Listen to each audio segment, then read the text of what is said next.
Canada finance le projet d'amélioration de la santé et du bien-être des adolescents et des femmes au niveau du sud du Sénégal, c'est-à-dire depuis Ziguinchor, Sédhiou, Kolda, Tambacounda et puis Kédougou.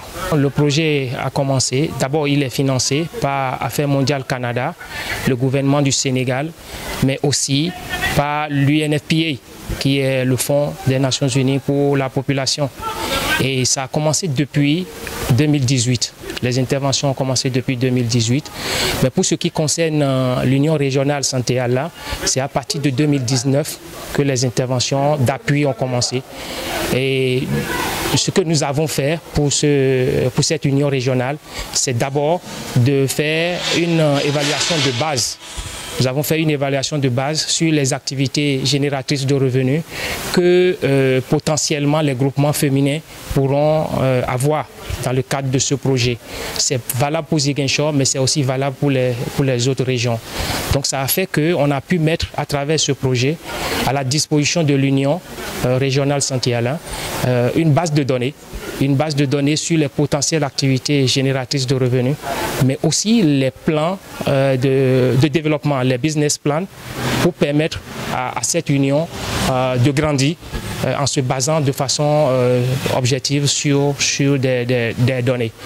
Et ce que nous avons trouvé avec cette union de façon spéciale, c'est qu'elle nous a émerveillés. Elle nous a émerveillés de par l'effectif de femmes qui sont sous la fêtière, mais aussi elle nous a émerveillés parce que, partant de l'analyse de base, ils ont cherché, pour ne pas dire elles, parce que c'est des femmes, elles ont cherché plutôt des bailleurs pour compléter l'action de ce projet. Et c'est ce que ce projet-là souhaite. Et nous sommes vraiment émerveillés et je vais m'en arrêter là. En tout cas, bravo à cette union qui est en train d'aller sur la piste que le projet avait voulu dès son démarrage en 2018-2019. L'objectif de cette visite, c'est, comme vient de l'expliquer le docteur André, c'est de venir suivre les interventions du projet qui tire à sa fin.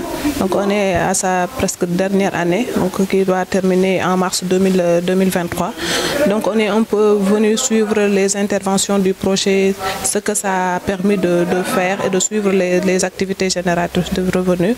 Donc ici au niveau de l'URSI de Santé-Allah, on a découvert femmes qui sont prêtes à décoller avec leurs propres ailes, donc qui accompagnent ce projet, qui ont cru à ça et qui, avec l'intervention des autres bailleurs, sont parvenus à mettre en place cette unité excellente, cette unité vraiment qui peut assurer un peu la relève même après ce projet. Donc qui accompagne les femmes également, parce qu'on a vu que la majeure partie des employés, c'est des femmes.